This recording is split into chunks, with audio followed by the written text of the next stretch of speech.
I was scammed by a tricycle driver here in Manila. Yan ang nangyari kay Dwayne Woolley, isang Australian vlogger na nakatira rito sa Pilipinas. Kwento niya sa kanyang vlog, naka-check-in daw siya sa isang hotel sa Ermita noong October 22. Lumabas siya para pumunta sa isang kalapit na mall. May lumapit sa akin na trike. Magkano sa Robinsons? 50 lang? Habang bumabiyahe, 2 beses daw tumigil ang tricycle para pasakayin ng isang babae at isang lalaki na kakilala ng driver. Maya-maya, bigla na lang daw nasira ang tricycle. And they're trying to work out kung ano nangyari sa motor niya. Sabi ko, lakarin ko na lang, boss. So I pulled out 100 pesos and I gave it to him. I started to walk away. The truck driver called out to me and said, "Sir, 550.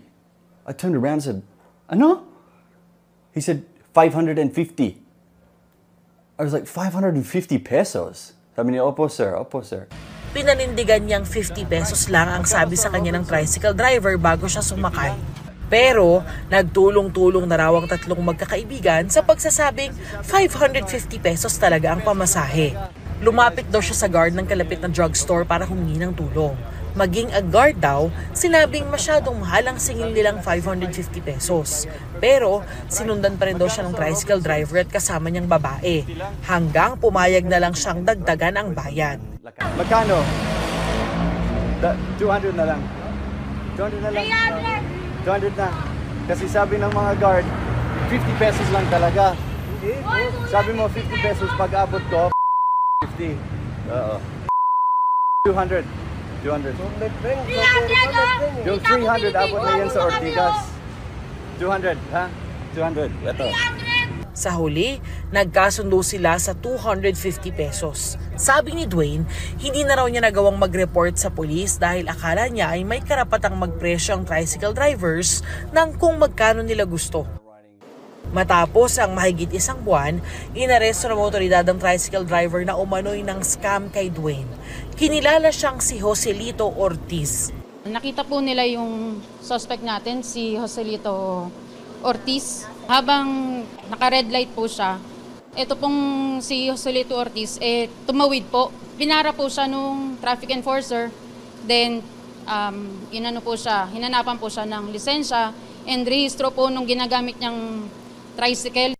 Nabisto na wala palang lisensya at prangkisa ang tricycle ni Ortiz. We found out po na ito po palang tao na to is siya rin po yung tao na involved dun sa nag-viral po na video from yung Australian citizen na sumakay po ng tricycle. Based po dun sa nag-viral po na video po. Namukhaan po kasi siya eh. Aminado naman si Ortiz na siya nga ang tricycle driver sa viral vlog. Nangailangan lang po ako kasi kasalukuyan po na sa hospital po yung anak ko po nun. Talaga ba yan? Opo, totoo po yun, sir. Pahiga po. Pag-amin niya, 50 pesos lang naman daw talaga ang pamasahe. 50 lang po talaga, ma'am. Nung kasama ko lang po talaga naningil ng 550 po.